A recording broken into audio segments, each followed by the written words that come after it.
Wow, let's get into this kitchen demo. This was a challenge because some of these cabinets were kind of built in place and all one piece. So you couldn't really take them out cabinet by cabinet. My husband had to unscrew kind of sections at a time. And then you see him there trying to cut the caulking away so they could rip out this cabinet all in one fail swoop. And here they are getting it, but it was heavy. It was a beast.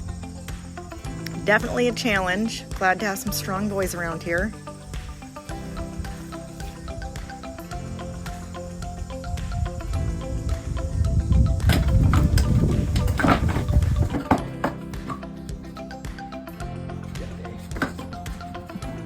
This corner cabinet was a little bit harder to get out because it had some extra screws in it, and there was a little piece of trim up there kind of holding it in. So it made it a little bit tricky, but we got it out. It's demo day in the kitchen. Here's what I'm gonna say.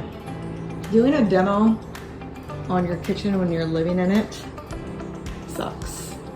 It's not fun.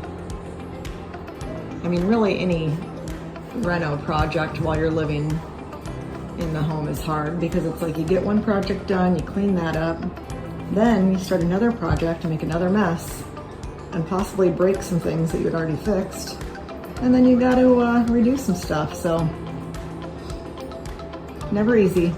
And these beams, you know, we ripped these cabinets out and there was like a box above the window, and of course the beams don't go all the way to the wall. So new problem to fix. There's not going to be upper cabinets right in this area. We're going to have open shelving. We're going to have a really beautiful custom hood built right here. We will have cabinetry over the fridge. We'll have cabinetry in that corner and cabinetry over here.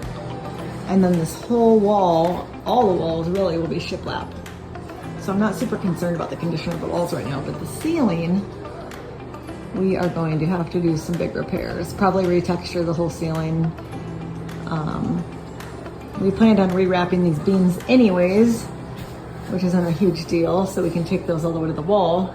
However, this beam right here is going to be a nuisance because there is going to be a cabinet above our fridge, and we don't want to have an issue where we open the door and slam into the beam. So that is going to be, we're going to be tweaking that, trying to figure that out, because the upper cabinets go all the way to the ceiling.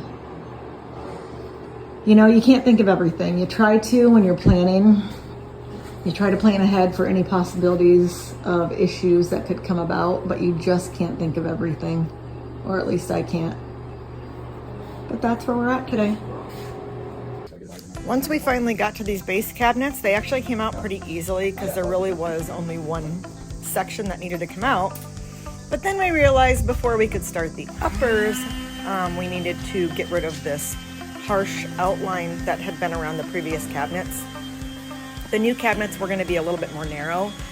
So if we didn't take care of it right now, it was just going to make it harder for us in the future. So we decided we better get up there and sand it down, knock that line down, at least soften it so it wasn't so obvious.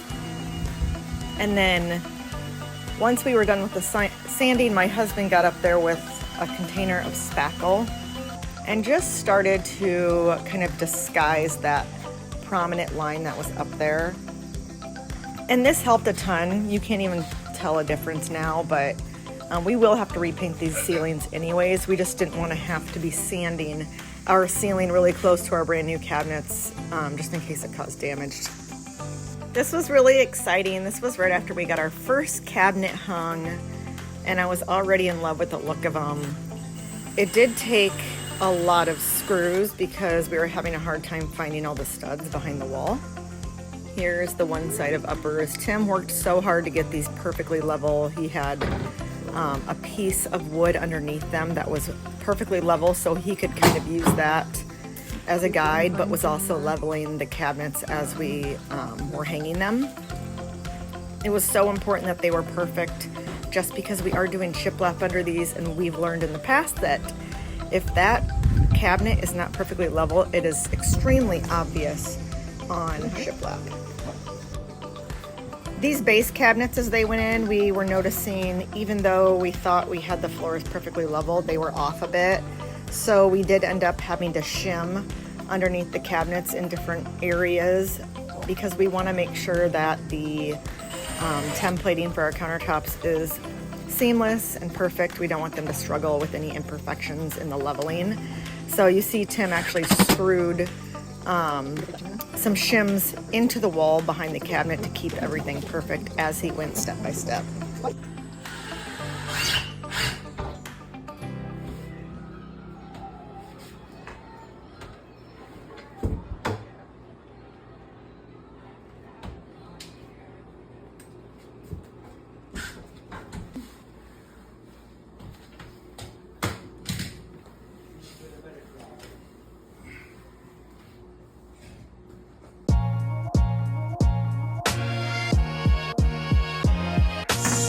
Here's the final look of our cabinets all hung. We still have some work to do on them, but I'm super excited with how they turned out. I hope you've enjoyed my video, and I will continue to post as we complete this project.